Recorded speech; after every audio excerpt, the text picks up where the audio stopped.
So I've got two specific sections that I'm going to be talking about tonight. Our first one's on motivation and goal setting, and then our second one is on injury prevention strategies that you can use to complement everything that you're doing here with your workouts.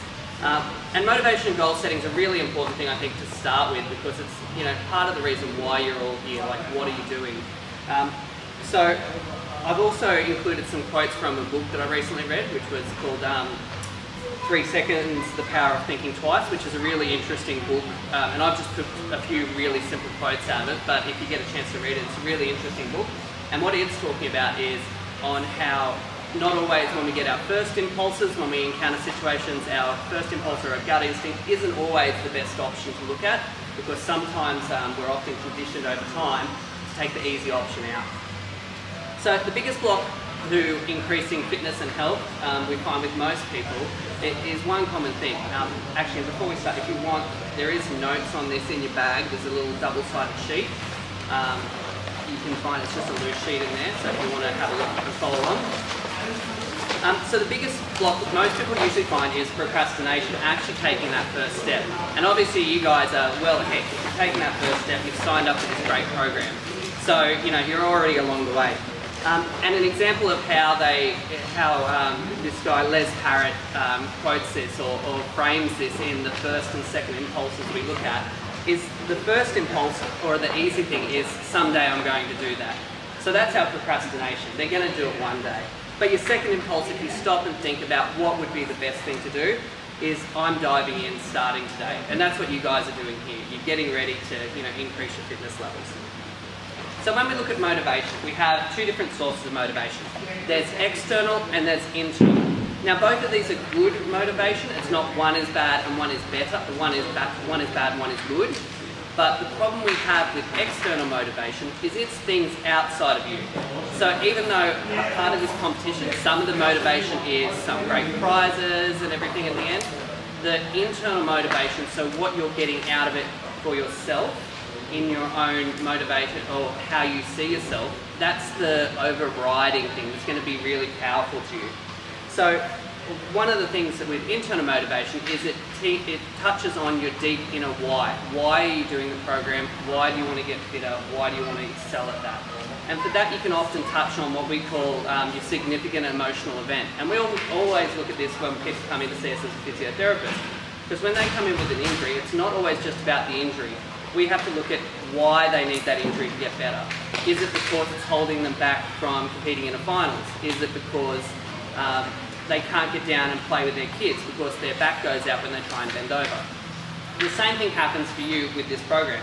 So why are you doing this program? Think about that, because if you can tap into that real why, about why you're committed to it, that will help motivate you in the times when things are really hard, when you're really struggling, when you're trying to get that last rep.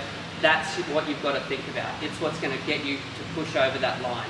It's not the prize or something at the end, it's that real deep why you're doing something. And so, the first and second impulse with that is that you can look at is almost like, it's not my problem, somebody else is to blame. So we're often really easy for us to go, oh, I can't do that one, it's just too hard, it's obviously too hard for me.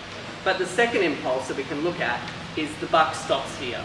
And there was a really interesting story in the book attached to that one of the presidents of America, and I can't remember which one, but one of his friends got him a sign made up for his desk that said the buck stopped here, and he kept that on his desk the entire time. And I think that's a really important thing to think about as you're going through this program, that when things get harder, when you want to quit or you want to pull back, you have to look at yourself and think about, no, the buck stops here, it's me that decides this, and it's your motivation that's going to push you through. So that gets us on to goal setting. So with goals, they're really important in order to be able to achieve things. And so that's part of the reason why we're looking at your nutrition and the injury prevention at the start of this. And while you'll do some assessments to start with, so you know where you're going to. So what are goals? Goals have to be relevant, meaningful, and specific, and they have to be important to you. There's no use having a goal that doesn't mean anything to you. If it's something that means something to somebody else, but it doesn't touch on your why of why you're doing that challenge or why you're doing an exercise, then it's not going to motivate you. It's not going to help you get through to the end. It also has to be achievable. So while we want things that push us or we have to reach for, We don't want something that we know is absolutely impossible and we're never going to get there. We want something that's going to be just out of our reach, so it motivates us to get there, but something that we know we can almost achieve. It has to be timed. So the great thing about this is you've got a time challenge. You've got so many weeks to achieve everything in. So it gives you that real sort of period of when you have to get something done. The other thing is it has to have a long and short-term goal. So your short-term goal may be this program, but then you've got to look at where am I going to take it to after this? What's my big end goal? Have you got something in mind in a year or 2 years down the track? How does this short-term goal fit into your long-term goals? And the next thing, which is really great, which was what Caitlin's already touched on, is invest in each other. So, part of the process that makes this challenge so great is you've got each other to work with, to support, and to keep yourself moving towards your individual goals. And so I guess that brings us to our last impulse that he talks about, which is the first impulse is I've done what's required, and that's that. And that's often what, if you think about a lot of things, happens in life. I remember they had a campaign on Newcastle radio that our Newcastle motto was "That'll do." And it's often the way that we often get to a point where we go, that's enough. But the real thing is, I'll go above and beyond the mere minimum. That's your second impulse, and that's what's going to push you and achieve your results through this challenge.